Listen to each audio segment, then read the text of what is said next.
अगर आपका कुछ चटपटा खाने को दिल करता है या आपके बच्चे दाल सब्जी नहीं खाना चाहते, तो आप एक अदद प्याज और 2 अदद नींबू से ये ज़बरदस्त किस्म की रेसिपी तैयार कर सकते हैं। इसमें जितने भी इंग्रेडिएंट्स इस्तेमाल होते हैं वो सारे आपके किचन में आराम से आपको मिल जाएंगे।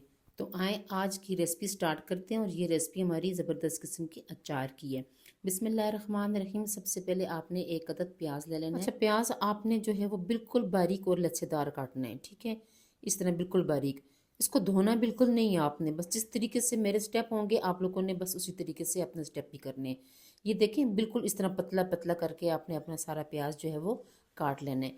एक बाउल में आपने इसको डाल देना है और इसको बिल्कुल आपने एक दूसरे से अलहदा कर देना है, यानी जो लच्छेदार होगा उसको अलहदा कर दें। अब ये स्टेप जो है वो मसाला जात के है, तो आप लोगों ने इस स्टेप को बहुत गौर से देखना है। नमक हस्बे जायका जाएगा।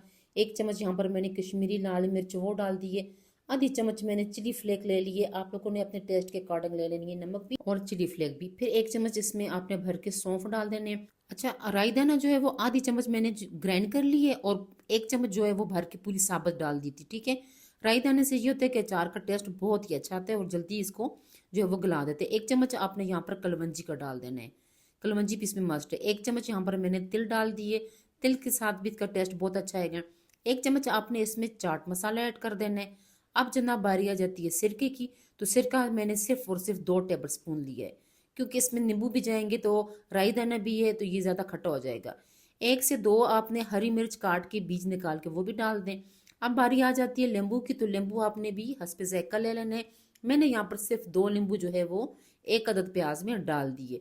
ये जनाब हमारा अचार जो है वो तैयार हो रहा है। बहुत ही आराम से चंद मिनटों में तैयार होने वाली रेसिपी। अगर आपके घर में कोई मेहमान आ जाता है तो भी आप उनके लिए ये सैलेड के तौर पर भी इस्तेमाल कर सकती हैं। ये मज़ेदार और चटपटा रेसिपी इंशाल्लाह आप बनाएं, आपके घर में सबको पसंद आएगी।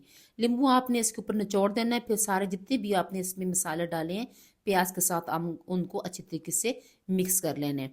अब जनाब आप सोच रहे होंगे कि अब ये कैसा अचार बन रहा है। हमारा जो नेक्स्ट स्टेप होगा वो मेन स्टेप है। 5 से 6 चम्मच जो होते हैं खाने वाले, वो इसमें आपने सरसों का ऑयल डाल देना है, ठीक है। सरसों के ऑयल को आपने अच्छे तरीके से कड़का लेना है। जब ये अच्छे तरीके से कड़क जाए तो आपने वो कड़कता हुआ ऑयल इस प्याज के ऊपर डाल देना है, थोड़ा थोड़ा करके, ठीक है। थोड़ा थोड़ा करके आपने इसके ऊपर डाल देना है, फिर मिक्स कर लेना है। और ये लें जनाब, आपका चटपटा और मज़ेदार किस्म का प्याज का अचार बिल्कुल रेडी हो चुके हैं। आपका अपना दिल करे रमज़ान आने वाला है उसमें बनाए, ज़रूर ट्राई करें। दुआ में याद रखें। शुक्रिया।